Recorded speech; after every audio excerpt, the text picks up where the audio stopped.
Alas 5 Gs na, 1 Western Visayas na. Alas 5 Gs na, 1 Western Visayas na.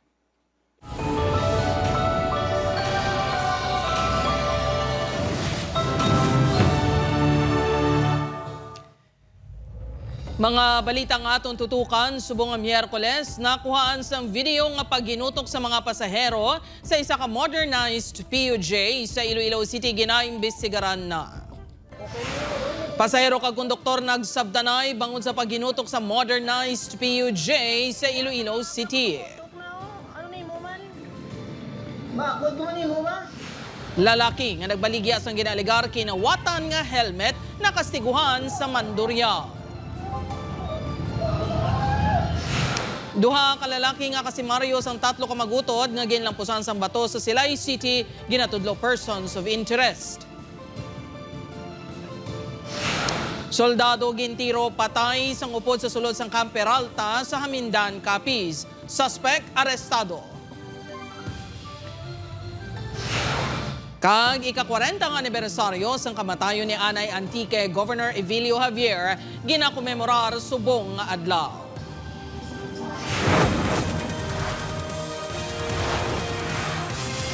Ini ang GMA Regional TV, 1 Western Visayas. Maayong hapon, Western Visayas kag Negros Occidental. Malanta man kita sa live streaming sa YouTube channel sa GMA Regional TV kag Facebook page sang 1 Western Visayas. Sa nagapanguna nga balita, pasahero kag konduktor nagsabtanay bangod sa pagginutok sa mga pasahero sa modernized jeep sa Iloilo City. Si John Sala nakatutok live sa Barangay Burgos, Mabini, La Paz, Iloilo City. John?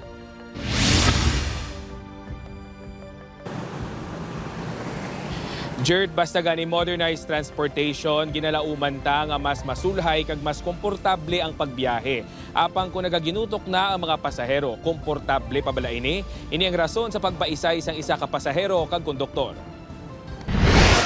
Gutok na Ano na mo man? Makita sa ini nga video nga nagaginutok ng mga pasahero sang modernized PUJ nga may ruta Ungka, La Paz Plaza vice versa. Apisar sang sitwasyon padayon sa gihapon ng pagpasaka sang pasahero. Ginkangawan ini sang uploader sang video nga si Menard Arandia kag gintawag ang atensyon sang passenger assistance officer. Apang ini ang sabat sa iya. Naog lang tanito. Ha? Naog lang tanito. Sunod sa tagreklamo nga pasahero, malapit 20 na sila nga standing pero padayon sa gihapon ng pagpasaka sang konduktor. Ginpabutyag maniya nga hindi na komportable ang mga pasahero. Naibaluan nga tubtub-pulo lang ang ginapanugutan nga makastanding sa modernized jeep. Ginako naman sa Santa Barbara, New Lucena, Iloilo Transport Cooperative nga ila ang unit nga nakuhan sang video. Aminado sila nga hindi ini malikawan, ilabi na nga mismo ang mga pasahero ang nagapamilit nga magsakay kag bangod man sa kompetisyon nila sa mga traditional jeepney nga nagabiyahe sa parehong nga ruta. Sa nakita ko sa video, so may kapaltahan ng amon konduktor in a way how we were able to justify and defend bala sir nga nag-overloading. But the real scenario is the overloading, admittedly, hindi ko yan sir hipokrita nga to deny. It's because makita nato na not only in our routes, but the question is nga ano katabo ina. It's because of direct competition. Bilang sabat sa reklamo, magapatawag sang meeting ang kooperatiba kag imbestigaran ang natabo.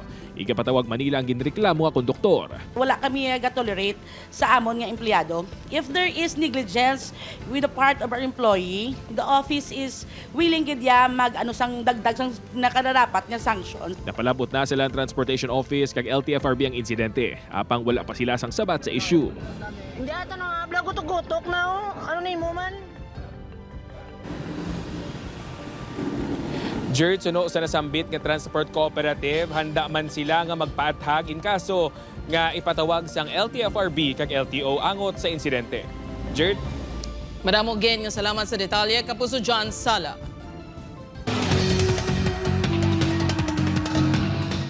Mga kapuso, lalaki nga nagtuyo ibaligya ang nakitaan lang kuno nga helmet nakastiguan sa Mandurriao, Iloilo City. Si Julius Vilacaol nakatuto.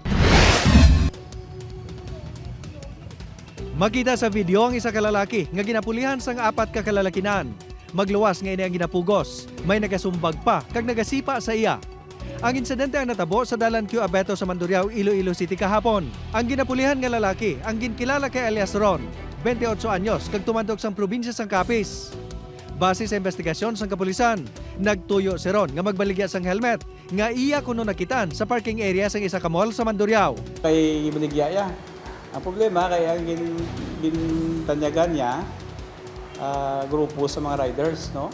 Which is nga send sa ilang FB Messenger. Ang lalaki nga nagapugos kay Ron ang ginkilala kay Ben, 46 anyos, sa distrito sang Lapos.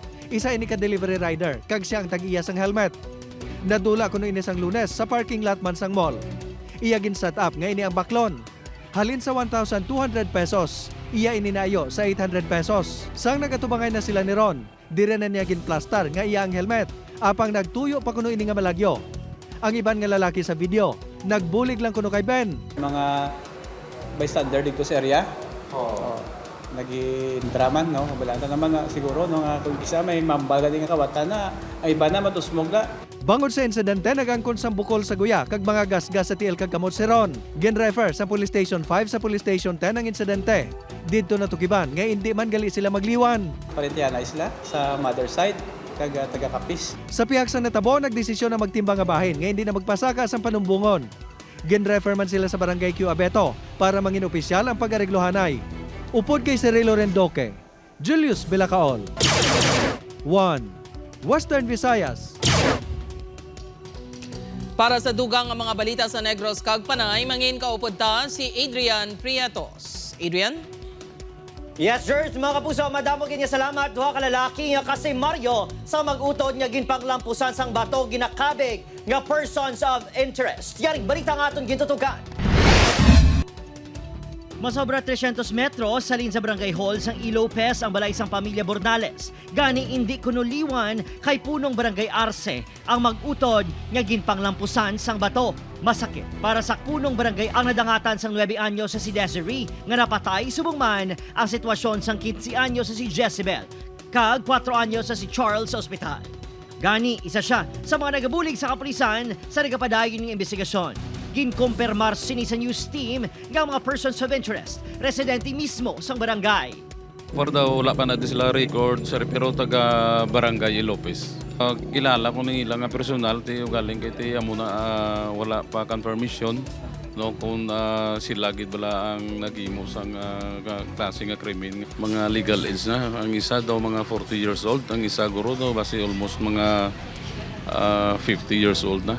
Ginkumpirmar sang Special Investigation Team nga may nakuha ni sila nga mga circumstantial evidences nga nagatudlo sa persons of interests. So we have witnesses nga naghatag naman sang ilang mga statements and we're may ara lang gidyaling kami sir nga ginapangita to really trim down na naton to suspect considering nga wala pa kita sang direct evidence sa mga persons of interest nga ni.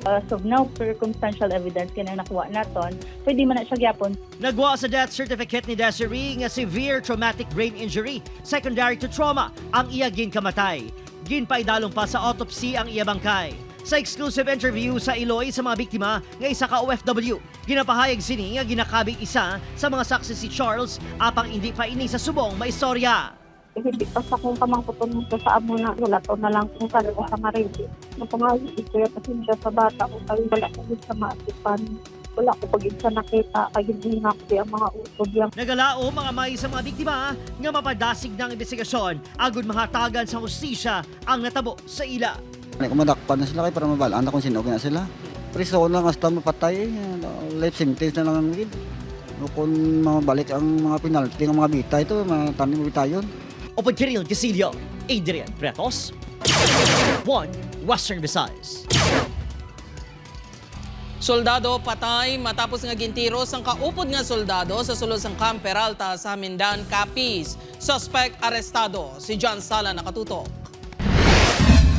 Sa sulod mismo sa Camp Macario Peralta sa Mindan, Capiz, naglutad ang pagtiro sa isa ka soldado sa upod sini, Lunes ang gabi. Patay ang biktima nga si Private First Class Wenzel J. Pontuan nga tumandok sang Libungan, Cotabato.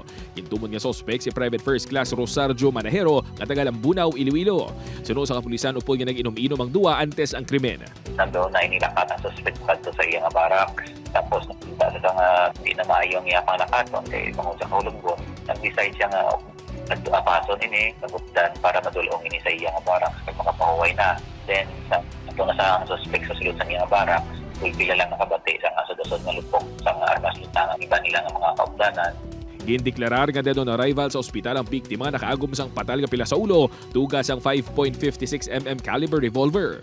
Gilayon man nga nadakpan sa ilang mga kaupdanan ng sospek. Wala man sila sa nabagian nga during sa ilang pag-inom, nagpais-bais o discussion man. Wala man sila kabalo sir kung mayari ni sila sa nga past grudges. Kaya do maayo may ako ng ila dito nga istoryahan ay. Lunsay na assign sa Operation Control Units ang 3rd Infantry Division sa Philippine Army ang duwa. We do not tolerate such action. Pagabuligan din ang PNP sa investigation para matagaan isang justisyanism ang atong tropa nga namatay. Kaya ma-held accountable kung ano man ang ginbuhat sining tropa batok sa iya man nga paupo ni sundalo. Imbestigaran man sang Philippine Army ang pag-inom-inom sa mga soldado sa kampo nga hugot nga ginadumilian. Magluwas sa kaso nga kriminal, magapangatubang man sang kaso administratibong sospek ang posibleng nga madisbase sa serbisyo. Upod kay Hansi Shato, John Sala. 1 Western Visayas. Mga puso, ika-40 ang anibersaryo sa kamatayon sang antique hero nga si Evelio Javier ginakomemorar. Sa buong adlaw, si Kim Salinas nakatutok. Ron Evelio, Ron! Ini ang ulihing mga tinaga nga nabatian sa mga nakasaksi antes gintiro patay si Evelio Belia Flor Javier sa Capitol Plaza sa San Jose Antique sang Pebrero 11, 1986. Subong nga adlaw ginakomemorar ang ika-40 nga anibersaryo sang kamatayon sini. 1992 sang gindeklarar nga special non-working holiday sa Panay ang adlaw sang iya kamatayon. Kilala nga kritiko sang Administrasyong Marcos atong martial law si Governor Javier. Gani ang kamatayon sini ang isa sa nagpasingki sa balatsagon sa mga Pilipino para matigayon ang 1986 EDSA People Power Revolution. We remember not only the position he held, but for principles we stood for: justice, democracy, and genuine service to the people. Isa ka programa ginhiwat sa EBJ Freedom Park bilang pagdumdum sa iya subong adlaw. Si Javier ang makabig maayo nga alagad sang banwa suno sa pila ka Antiqueño. Avid gid akong fan na ni Evelio Javier sang mga high school pa ko nami nga tao eh. Ang iban nga ulihing tubo. Apisar wala maabtan si Javier, nagbilin sa gihapon ang baganihan sang marka sa ila kabuhi. Bilang sangka pamatanon niya Antiqueño, bakal gid ang impluensya kanakan ni Evelio sa akin panglantaw sa kabuhi kag sa pagserbisyo sa iban nga taho. Tanan na patay nga may prinsipyo kag may panindugan. Kabato ko ka patas sir. Siyempre, amo day paglaban ko man sir maski na matabo basta importante ang aran ko limpyo sir. Kabahin man sa pagkomemorar sang 40th death anniversary ni Javier ang province-wide caravan. Dirigin libot sang LGU ang pila ka eskwelahan sa 18 ka banwa sa pag-edukar sang kabuhi kag ligasiya sang baganihan. Upod kay Romel Porquia, Kim Salinas, 1 Western Visayas. Ini ang GMA Regional TV, 1 Western Visayas. Mga kapuso, Iloilo City LGU magautang sang dugang nga 300 million pesos para sa expansion sang Iloilo City Community College, apisar sang 2.5 billion pesos nga outstanding balance. LGU nagpatag. Si Kim Salinas sa katutok. Masobra 2.5 billion pesos pa ang nabili niyo utang sang Iloilo City. Pinakadako diri ang 1.9 billion pesos sa rehabilitasyon sang public markets kag konstruksyon sang Iloilo City Hospital. Lakip man diri ang masobra 162 million pesos nga utang sa lot acquisition sa relocation site kag 133 million pesos para sa konstruksyon sang school buildings. Gani gin-question sa pila ka mga residente ang pag-utang pa sang dugang nga 300 million pesos para sa expansion sang Iloilo City Community College sa Fort San Pedro sa Iloilo City proper. Kita malalanan ko kung para sa mabayaran na niya. Iti daw ka dako na kiti ay man si Mayor kita nga proyekto abi nga makawin na sila. Patag ni Iloilo City Budget Office Head Viminel Capulso, hindi ini makaapekto sa financial standing sang LGU. For every year, ang ginabaydan ta lang is the amortization. That's why gamay lang a portion sang income ta ang ginagamit ta to pay for the amortization. And these are long-term nga mga loans, no? Nga mga 15 years. Ginpatag man ni Capulso ang desisyon sa pagloan sa syudad, apisar hindi man tingob ang pagbayad sa konstruksyon. Ang aton nga project cost is dako. So kinanglanta sang additional source para ma-support ang aton nga project. Ginathag sang spokesperson ni Iloilo City Mayor Raisa Treñas nga ang 300 million pesos nga pondo ang para na sa bilog nga proyekto kag hindi lang para sa Phase 1. Lakip na diri ang site development, pagtukod sang classroom buildings, gymnasium kag iban pa sa expansion project. Sarang ini makaakomodar sa masobra 2,000 ka estudyante kung ikumparar sa 1,300 students subong. Ginklaro man ni Fantilaga nga hindi pag-abandona ang main campus kundi iga-retrofit lang. Isa ini sa kumbaga pwede madula ang child subsidy kung hindi naton matigayon ang expansion. Ginadlantaw naton diri possibly base may mga specific kita nga course nga ipabilin dira. Upod Romel Porquia, Kim Salinas, 1 Western Visayas. Lalaki nga naanod sa suba kahapon bangkay nasa nasapuan sa banwa sa Moises Padilla. Nakatutok kay Lynn Pedreso. Nagahapa kag wala nas ng kabuisang masapuan sa batuhon nga bayin sa Binalbagan River ang ini nga lalaki pasado las 11 kainas ng aga. Ginbululigan ini hakwat sang rescuers kag ginpapahigad. Ginkilala sa mga himata ang lalaki nga si Elias Jeremy 30 anyos nga ginreport na lumos sa suba sa barangay Makagahay, Moises Padilla kahapon. Pamilya yung nakakita ma'am. Nang inagyan sa katubig ma'am, so galing gising nagubas-ubas na, araw sa kasablay sa mga bato-bato ma'am. Naanod sang tubig ang biktima kag nalumos matapos nag-apa sa iamay sa piyak suba nga nagapanamog sang baboy. Nagdugay sa masobra 24 oras ang search and retrieval operation antes ini nasapuan. Iwayan na kaya ang karin sa tubig kay nagbahagi dyan mong kabalo na sa mamaglangoy ma'am. Galing kay nagahagi na sa aksidente yan natin alam mo. Padayon nga nag-aabiso ang MDRRMO sa mga residente nga likawan ang pagtabok sa suba ilabi na kun malain ang tiyempo. Eileen Pedreso, 1 Western Visayas. Na-rescue sa Philippine Coast Guard ang 13 ka pasahero kag 4 ka cruise ang nagkapan nga sakayan sa kadagatan sang Carles, Iloilo Lunes sang aga. Sa pagpangusisa sang Coast Guard, mag-island hopping ang mga turista sa Gigantes Island. Apang matapos ang 1 ka oras nga biyahe ginhampak sang balod, tuga sang pugada ang sakayan rason nga nagkapan. Maswerte nga wala sang may napilasan sa insidente. Seaworthy kag hindi man overloaded ang sakayan suno sa Coast Guard.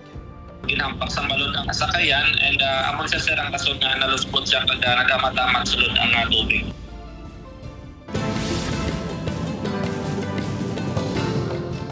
SK Chairman sa Barangay MV Hetchanova Haro sa Iloilo City nga ginaaligar, questionable nga naggastos ang pondo sang SK ginaduso sa Iloilo City Council nga kakason sa pwesto. Ini ang gintutukan ni Kim Salinas, exclusive. Isa ka resolusyon nga nagahingyo sa pagpahalin sa pwesto kay MV Echanova Haro SK Chairman Joshua Jacinto ang nabato ni Iloilo City Councilor Rex Marcos Sarabia, Chairman sa Committee on Good Governance. Pirmado ang resolusyon sang SK officials sang Barangay MV Echanova Haro. Apang ang resolusyon na ginakabig pa unverified complaint suno kay Sarabia. Nag-abiso ini sa SK officials nga kumplitohon ang mga ebidensya para makasugod sila sa paghiring sang kaso. Dapat ang reklamo ang duly notarized kag may naka-attach nga supporting documents. There has to be due process. May dapat ang verified complaint, may answer. Hindi siya makapakita sa hearing. So kung hindi siya kasabat within the period, na-waive yan ng iya right na magsabat. Nangindulaan si Jacinto matapos ginapahayag, nag-withdraw sang 430,000 pesos nga pondo sang SK. Sa investigasyon sang DILG, isa na lang kalibo ang nabilin sa pondo nga masobra 3.7 million pesos sang SK humalin 2023. Hulyo 4, 2025 pa iniulihin na ka-duty sa barangay. Sunod sa DILG Iloilo City, may poder ang Iloilo City Council sa pag-suspend sang tubtob 6 ka bulan o kung pag-dismiss ang isa ka SK official. Paragraph B, Section 18 sang RA 10742 ang SK law bala. So, pwede siya ma-dismiss. By majority vote of the Sangguniang Panglungsod, the accused can be dismissed from service. Wala naman sang update pa ang DILG sa 3 ka barangay nga may questionable man nga paggastos ang SK Fund. Apisar sa ilang mga issue, mahimo sa gihapon makapasar sang annual kag supplemental budget ang SK suno sa DILG. Pwede sila kapasar. Pero i-check nila with COA kay base ba lang gin-prevent na sila ni COA mag-disburse kwarta ni SK. Upod Romel Porquia, Kim Salinas, 1 Western Visayas.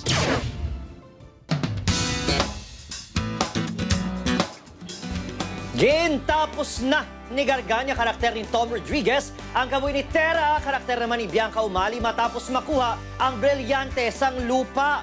Naibaluan naman sa iban pang sangre kagkambaldiwa ang kamatayon ni Tera. Sa isa ka Facebook post, kinshare ni Bianca ang tinaga nga Avisala Maiste ukon paalam na siya karakter nga si Tera. Nagpasalamat man si Bianca sa mga nagbulig sa iya halin sa training kag collaboration sa creatives para mas mangin epektibo sa iya karakter. Mantayan ang masunod pa nga maeksena sa Encantada Chronicles Sangre karon 8:05 p.m. sa GMA pagkatapos ng 24 oras. Ini ang GMA Regional TV, One Western Visayas. Gindeklarar nga dead on arrival sa ospital ang 27 anyos nga si alias Omar matapos masapuan sa sulod sang bubon sa barangay Cunarom, Lambunaw, Iloilo. Base sa investigasyon sa Lambunaw Police, posible nahulog sa bubon ang biktima kag nalumos. Mga 1.5 meters lang ang kadalumon sa bubon. Apang ang biktima ang ginapahayag nga nagasuprer sa kondisyon nga epilepsy. Ini man ang ginapatihan nga rason sa iya pagkahulog. Bisan ang pamilya ni Omar ang wala man nagapati nga may foul play sa natabo sa iyason o sa kapulisan. Lunsay nagkalasamaran ang 4 ka mga sakay sang 2 ka motorsiklo matapos magbungguanay sa barangay Imbang Grande, Pasig City. Base sa investigasyon sang Pasig City Police, nagsugatan na ang motor nga ginadala ni alias Mel kag ang motor nga ginadala naman ni alias Chris. Lunsay ang mga ini may angkas. Ginapahayag naglaksam sa lane ni Chris ang motor ni Mel bangod sa kadanlog sang dalan tugas ang paginulan. Gilayon man nga ginpangdala sa ospital ang nagkalasamaran. Nag-areglohanay na ang magtimbang nga bahin.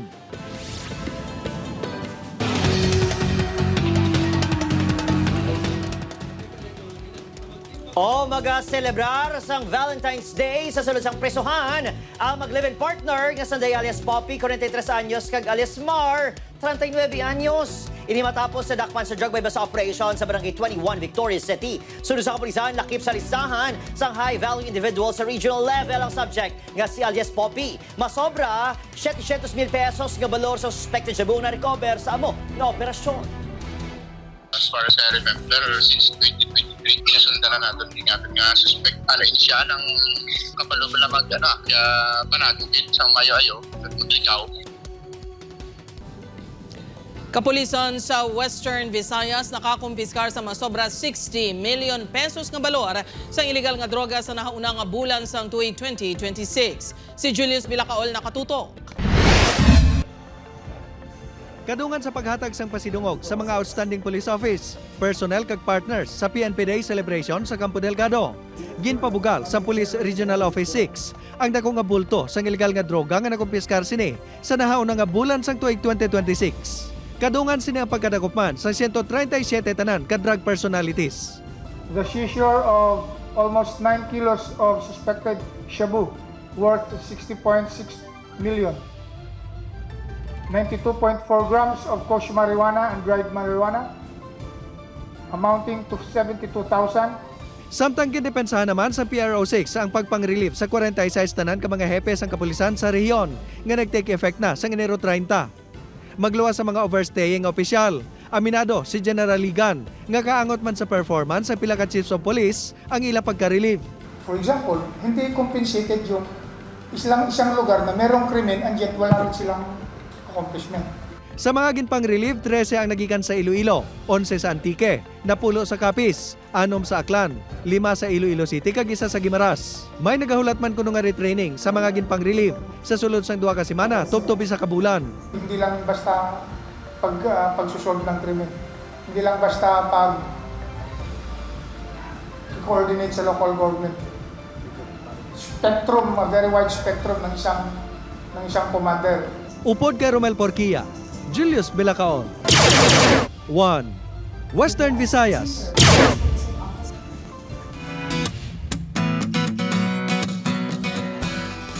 Mga kapuso, bida ang pagpalangga sang isa ka apo sa iya 88 anyos nga lola. Inibangod for the first time, gindala sini ka ginlagaw ang lola sa isla sang Boracay. Sa video ni News Cooper John Carlo Balieda, makita nga na-amaze gid si Lola sa katahom sang White Sand Beach sa Bora. Game man si Lola nga nag-swimming sa crystal clear nga tubig kag sa paglagaw-lagaw syempre. Sunod sa uploader ang iya partner dapat ang iya kaupod sa iya birthday celebration pero wala na dayon. Gani si Lola na lang ang iya gindala. Inina kuno ang isa sa pinaka-memorable birthday celebrations niya.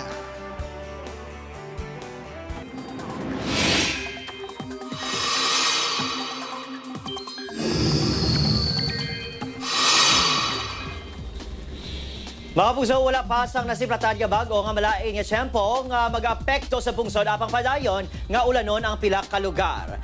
Bangod inagihapon sa shear line nga mag-apekto sa Visayas kag pinakabahin sa Mindanao, kagamihan sa Luzon. Sa datos sa Metro Weather, may chances ang lapta-lapta nga ulan sa Aklan, Antique, Capiz kag pinakabahin sa Negros Island region.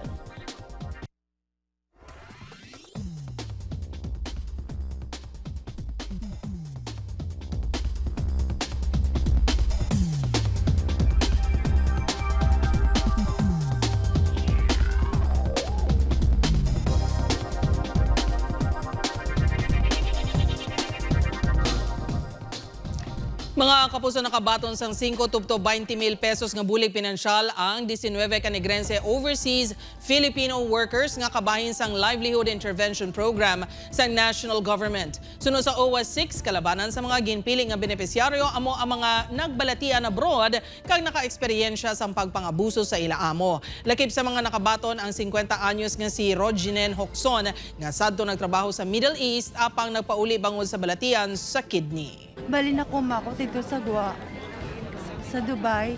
Tapos, ginpapuli ako pa after na medyo naka-recover na ko. Tapos, amo na ni, continue ko dialysis ko. This is our livelihood intervention for our distress and displaced OFWs. So some of them nagpuli bangod kay nagmasakit, ang iban sa ilag, nakaagi nga ginmaltratar sa ilang nga mga employers.